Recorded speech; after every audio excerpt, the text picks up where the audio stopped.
Malakai Williams, un garçon de 13 ans, comparaissait devant le tribunal pour avoir été accusé de violation de domicile. Mais lorsqu'il a regardé la juge droit dans les yeux et a déclaré « Vous êtes ma mère », tout le monde dans la salle est resté sans voix. Ce qui s'est passé ensuite a bouleversé leur vie à tous les deux et a révélé des secrets que personne n'aurait imaginés. La salle d'audience était bondée, mais le silence y régnait d'une telle intensité qu'on aurait pu entendre le grincement des chaises à chaque mouvement. Malakai était assis sur le banc des accusés, la tête baissée. C'était un petit garçon vêtu d'une chemise délavée, si usée qu'elle semblait avoir perdu toute sa couleur. Ses baskets usées et trouées témoignaient d'une vie marquée par le dénuement. À ses côtés, son avocat commis d'office essayait de paraître calme, mais son visage trahissait une nervosité palpable. En face, la juge Margot Von ajusta ses lunettes et frappa de son marteau sur le bureau. Le bruit résonna dans la pièce, attirant immédiatement l'attention de tous. Margot, une femme sérieuse de 53 ans, était connue pour son intransigeance et sa réputation de juge juste mais strict. Ce jour-là, pourtant, quelque chose semblait différent. L'avocat de la défense prit la parole. « Madame la juge, mon client est accusé de violation de domicile, mais il s'agit d'un enfant de 13 ans. Il n'a causé aucun dommage, il n'a rien volé. Il cherchait simplement un endroit où dormir. » Margot le regarda par-dessus ses lunettes et répondit de sa voix ferme habituelle. « Maître Renner, la loi existe pour protéger tout le monde, y compris les propriétaires dont la maison a été envahie. Nous ne pouvons pas minimiser l'affaire sous prétexte qu'il est jeune. » Pendant ce temps, Malakai restait silencieux, jouant nerveusement avec l'ourlet de sa chemise. Quand Margot s'adressa finalement à lui, sa voix semblait encore plus grave. « Malakai, comprends-tu pourquoi tu es ici ? Sais-tu ce que cela signifie de pénétrer chez quelqu'un sans autorisation ?» Il releva lentement la tête, déglutit difficilement avant de murmurer. « Je voulais juste un endroit où rester. Je n'allais rien prendre. Je voulais juste me sentir en sécurité. » Des murmures parcoururent la salle, mais Margot leva la main pour rétablir le silence. Bien que son expression reste sévère, quelque chose dans le ton du garçon lui pesa sur le cœur. La sécurité n'est pas une excuse pour rentrer chez quelqu'un sans permission. Il y a des endroits qui peuvent aider, des refuges, des institutions. Malakai l'interrompit brusquement, sa voix tremblante mais déterminée. Ces endroits n'aident jamais. Ils n'aident jamais. Il inspira profondément, tentant de reprendre son calme, mais les mots jaillirent comme s'il n'avait plus la force de les contenir. Personne ne m'aide parce que personne ne veut de moi. L'avocat essaya de le calmer, mais Malakai continua, une étincelle de colère et de désespoir dans ses yeux. Il fixa Margot avec insistance, « Mais ce n'est pas vrai. Vous êtes là. Vous êtes ma mère. » Un silence écrasant tomba dans la salle. Tous les regards se tournèrent vers le garçon. Margot fronça les sourcils, visiblement déconcertée. « Que dites-vous ? Vous êtes ma mère, répondit-il. Cette fois sa voix était plus basse, mais chaque mot résonnait clairement. Il inspira profondément et répéta avec plus de force, « Vous êtes ma mère. » L'impact de ces paroles fut immédiat. Des murmures se propagèrent dans la salle comme une traînée de poudre. L'avocat de la défense resta bouche bée, visiblement incapable de réagir. L'huissier qui notait des informations s'arrêta net. Mais personne n'était plus surpris que Margot elle-même. Elle cligna des yeux à plusieurs reprises, comme si elle essayait de donner un sens à ce qu'elle venait d'entendre. Le marteau qu'elle tenait lui échappa des mains et heurta son bureau dans un bruit sec. Margot fixa Malakai, mais son esprit semblait ailleurs. « C'est absurde », murmura-t-elle presque sans s'en rendre compte. Malakai ne recula pas. Il fit un pas en avant, les poings serrés. « Je sais que c'est vous, » dit-il, sa voix vacillant sous l'émotion. « Je le sais depuis longtemps. » Margot ouvrit la bouche, cherchant quelque chose à dire, mais aucun mot ne sortit. Son cœur battait à tout rompre et un tourbillon de pensées l'envahissait. Avant qu'elle ne puisse réagir, un avocat dans la salle se leva pour interrompre le moment. « Madame la juge, c'est clairement une tentative de détourner l'attention. Il cherche à manipuler la situation. » Margot leva la main pour faire taire l'intervenant. Elle regarda Malakai à nouveau, mais son visage restait marqué par la stupéfaction. Lorsqu'elle parla enfin, sa voix était basse, presque tremblante, silence dans la salle. La confusion dans ses yeux était évidente. Malgré tous ses efforts pour maintenir son sang-froid, elle avait l'impression que le sol venait de s'effondrer sous ses pieds. Tout ce qu'elle pouvait faire, c'était fixer le garçon, incapable de prononcer un mot de plus. Malakai était toujours debout, les mains tremblantes le long de son corps. Son regard restait fixé sur Margot, figé sur son siège de juge. « Je sais que c'est vous, » répéta Malakai, sa voix désormais plus assurée. « Je le sais parce que j'ai vu votre photo. Ma mère adoptive, Lucille, me l'a montrée. Elle m'a tout raconté avant de mourir. » Margot cligna enfin des yeux, comme si elle émergeait d'un rêve ou d'un cauchemar. Le nom « Lucille » résonna dans son esprit, faisant ressurgir un flot de souvenirs qu'elle avait soigneusement enfouis. Elle ouvrit la bouche pour répondre, mais aucun mot ne lui vint. « Vous saviez que j'existais » continua Malakai, sa voix chargée d'émotion. « Vous saviez, et vous m'avez abandonné. » Ces mots frappèrent Margot comme un coup de poing. Elle tenta de reprendre le contrôle, déglutit difficilement, puis parla d'une voix hésitante. « Malakai. Je ne sais pas de quoi tu parles. Ce n'est ni le moment ni l'endroit pour ce genre de discussion. » Malakai avança d'un pas, ignorant les murmures croissants dans l'assistance. « C'est exactement l'endroit. Vous savez que c'est vrai. J'ai vu la photo. Vous étiez plus jeune, mais c'est bien vous. Lucille m'a dit que vous étiez ma mère. Pourquoi vous m'avez fait ça ?» L'avocat commis d'office tenta d'intervenir en posant une main sur l'épaule du garçon. « Malakai, ce serait peut-être mieux si... » « Non », Malakai l'interrompit, repoussant la main de l'avocat. Il fixa Margot, les yeux brillants de larmes. « Pourquoi vous m'avez laissé ? J'ai attendu tellement longtemps pour vous retrouver, et maintenant vous ne dites rien. Vous allez continuer à faire semblant de ne pas me connaître ?» Margot sentit son estomac se nouer. Son esprit était en plein chaos. Ce garçon devait se tromper. Cela ne pouvait pas être vrai. Pas ici, pas maintenant. Elle sentit le poids des regards de toute la salle sur elle. Je vais demander une suspension, déclara-t-elle soudain, se levant précipitamment. Sa voix était ferme, mais ses jambes tremblaient. Elle se retourna et quitta la salle par une porte latérale, laissant le tribunal en pleine agitation. Dans ses quartiers privés, Margot s'appuya contre la porte, tentant de respirer profondément. Mais les souvenirs qu'elle avait toujours cherché à éviter surgirent avec violence. Malakai bébé, la nuit où Hugo, son mari de l'époque, avait insisté pour qu'ils abandonnent l'enfant, affirmant qu'ils n'avaient pas les moyens de l'élever. Les paroles de Hugo résonnèrent dans sa tête avec une clarté douloureuse. « Margot, tu as une carrière à construire. Nous ne sommes pas prêts pour ça.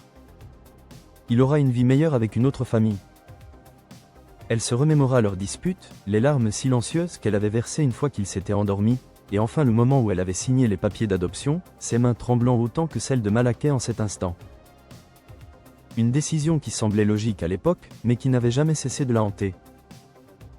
Dans la salle d'audience, Malakai s'assit lentement. Son visage était rouge de colère et de tristesse. Il baissa les yeux, serrant les poings sur ses genoux. « Elle ne dira rien », murmura-t-il pour lui-même. « Elle va fuir comme toujours. » Avant que quelqu'un ne puisse répondre, la porte du tribunal s'ouvrit brusquement. Une femme entra en hâte, ses talons claquant sur le sol de bois. Laureen Parker, l'assistante sociale qui avait supervisé l'adoption de Malakai, s'arrêta au milieu de la salle.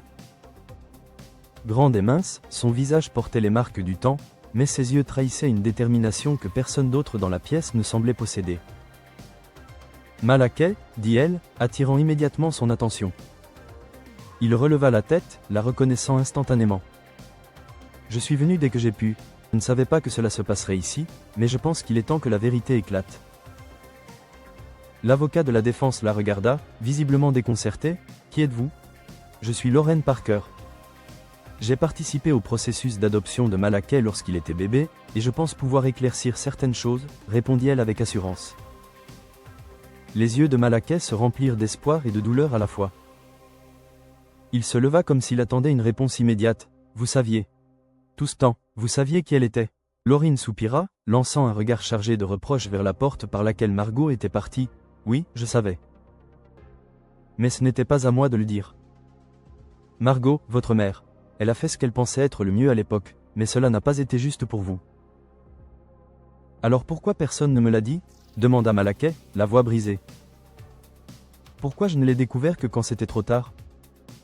Ma mère adoptive est morte et m'a laissé seule, et maintenant elle est là et elle ne veut même pas me regarder. » Laureen s'approcha de lui, posant une main douce sur son épaule. Malakai, je sais que c'est difficile, mais vous méritez des réponses. Et Margot doit les donner. Il est temps qu'elle affronte la vérité. De l'autre côté de la porte, Margot était toujours appuyée contre le battant, entendant chaque mot. Elle sentit ses jambes faiblir, mais elle savait qu'elle ne pouvait plus se cacher. Les souvenirs de Hugo, de Malakai bébé, et de la promesse que tout irait bien s'écroulaient en même temps. Elle passa une main tremblante sur son visage, tenta de reprendre son souffle, et inspira profondément. Lorsque Margot ouvrit enfin la porte, tous les regards se tournèrent vers elle. Elle inspira profondément avant de s'adresser à Malakai et à Laurine. « Nous devons parler dans un endroit plus privé. » Malakai hésita un instant, ses yeux fixés sur elle. On aurait dit qu'il pesait le pour et le contre, se demandant si cela valait la peine de la suivre. Laurine posa une main légère sur son épaule et murmura « Vaï, Malakai. Tu mérites d'entendre ce qu'elle a à te dire. » Après quelques secondes de silence, il hocha lentement la tête et suivit Margot. Tous trois traversèrent un couloir étroit jusqu'à une petite pièce à l'arrière du tribunal. Margot tira une chaise et s'assit, les mains croisées sur ses genoux. « Je sais que tu veux des réponses, Malakai, et tu as tout à fait raison de les vouloir. Je ne sais juste pas par où commencer. Pourquoi m'as-tu abandonné? Pourquoi je n'étais pas assez bien pour toi? C'est ça ?» Margot ferma les yeux un instant, comme si les paroles du garçon la frappaient physiquement. « Ce n'est pas ça, » dit-elle en le regardant enfin. « Tu n'as jamais été le problème. Le problème, c'était moi. Et ton arrivée s'est produite à un moment de ma vie où je pensais ne pas être capable d'être ta mère. » Malakai fronça les sourcils, une douleur évidente dans ses yeux. Il croisa les bras comme pour se protéger de ce qu'il entendait. Ça n'a aucun sens. Tu étais là, non? Pourquoi tu n'as pas essayé? J'étais juste un bébé. Margot déglutit difficilement. J'étais jeune, Malakai. Je venais de terminer mes études, de commencer une carrière, et mon mari de l'époque, Hugo, m'a convaincu que le mieux pour toi était de grandir dans une autre famille. Il disait qu'on n'avait rien à t'offrir, que tu méritais mieux que ce qu'on pouvait te donner. Tu l'as choisi, lui, à ma place, répliqua Malakai sans hésiter. Tu as choisi ta carrière. Tu l'as choisi, mais tu ne m'as pas choisi. Laurine intervint, sa voix calme mais déterminée. Malakai, je sais que c'est difficile à entendre, mais ce genre de décision n'est jamais simple. Margot, tu dois être honnête avec lui. Il mérite de tout savoir. Margot hocha la tête, visiblement troublée. J'ai signé les papiers parce que j'avais peur. Peur de te décevoir. Je me disais que je te donnais une chance d'avoir une vie meilleure. Mais la vérité, c'est que je fuyais. Et je vis avec ça depuis. Pas un jour ne passe sans que je me demande si j'ai pris la bonne décision. Et vu la façon dont tu es ici aujourd'hui, je crois que j'ai fait une erreur. Malakai inspira profondément, comme pour absorber le poids de ce qu'il venait d'entendre. Lucille m'a parlé de toi. Elle disait que tu étais jeune, que tu avais probablement tes raisons. Mais elle n'a jamais compris pourquoi tu n'es jamais revenu me chercher, pourquoi tu n'as jamais essayé de me retrouver. Margot secoua la tête, une larme silencieuse coulant sur sa joue.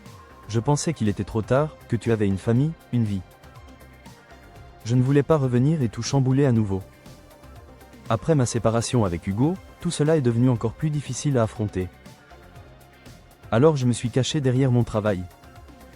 C'était plus facile de faire semblant d'avancer. Mais moi, je n'ai pas avancé, rétorqua Malakai. Tu sais combien de fois je me suis demandé ce que j'avais fait de mal? Combien de fois je me suis regardé dans le miroir en essayant de comprendre pourquoi personne ne voulait de moi? Je n'ai jamais eu de famille. J'ai eu des foyers, des assistants sociaux et des familles d'accueil qui ne duraient jamais. Et maintenant tu es là, et tu me dis que tu as juste renoncé à moi. Margot posa une main sur son front, comme pour atténuer la douleur que les paroles de Malakai lui infligeaient. Je suis désolée, murmura-t-elle, sa voix presque inaudible. Je suis désolée pour tout. Pour ne pas avoir été là, pour ne pas avoir été assez forte. Laurine fit un pas en avant, regardant tour à tour Malakai et Margot. Margot, tu ne peux pas changer le passé.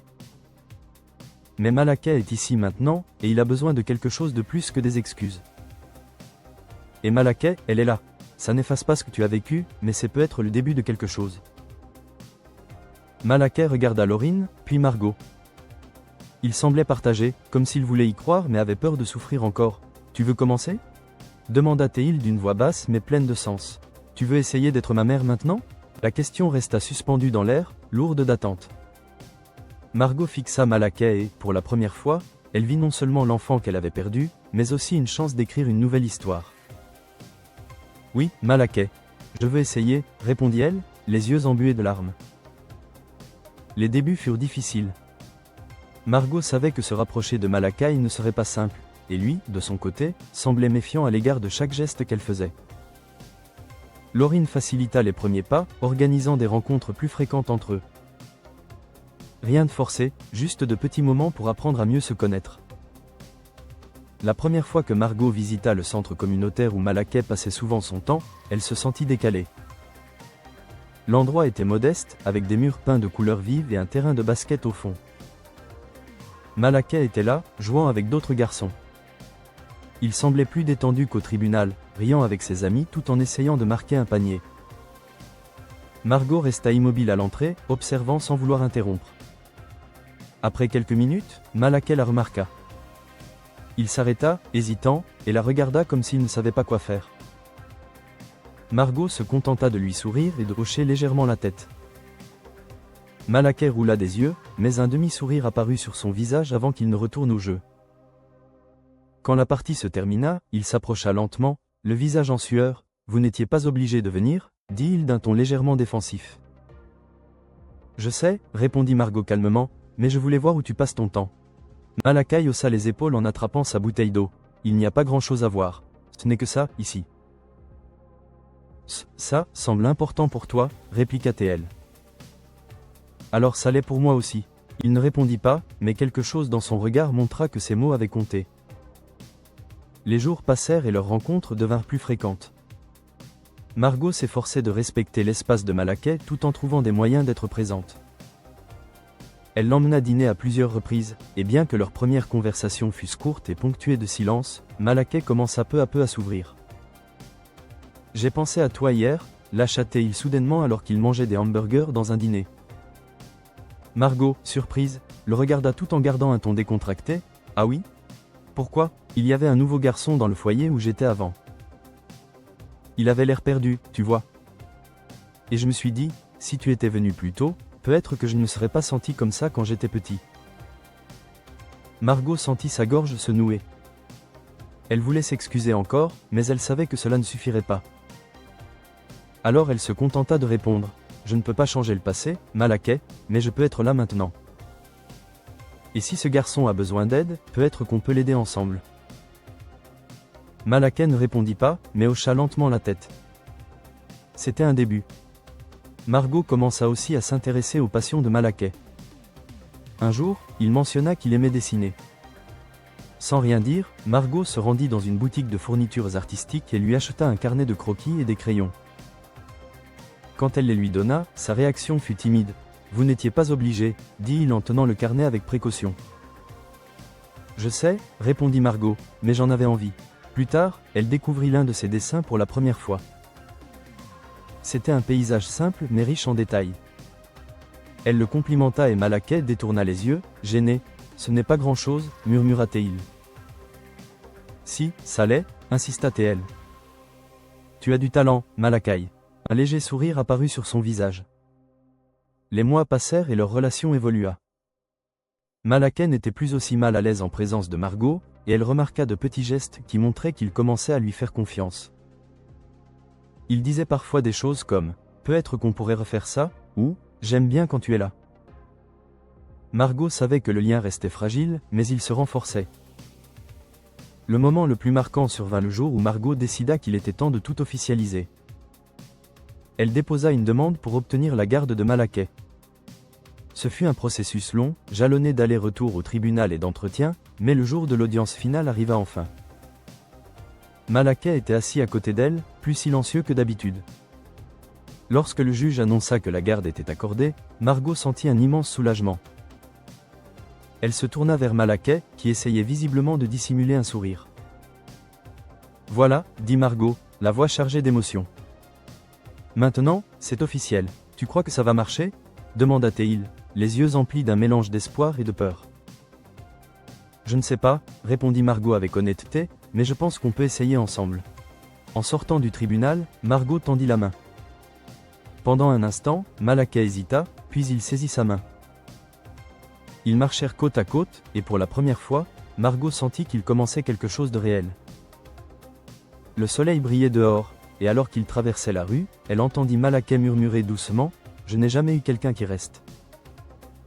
Peut-être que maintenant, j'ai trouvé. » Margot serra un peu plus fort sa main sans rien dire.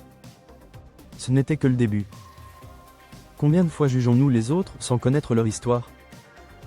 Malakai et Margot nous montrent que le passé peut nous diviser, mais aussi qu'il est possible de reconstruire des liens, même au milieu de la douleur et des regrets. Et vous, pensez-vous que l'amour et le pardon peuvent transformer des vies? Donnez-nous votre avis dans les commentaires et partagez cette histoire avec quelqu'un qui a besoin de se rappeler qu'il n'est jamais trop tard pour recommencer.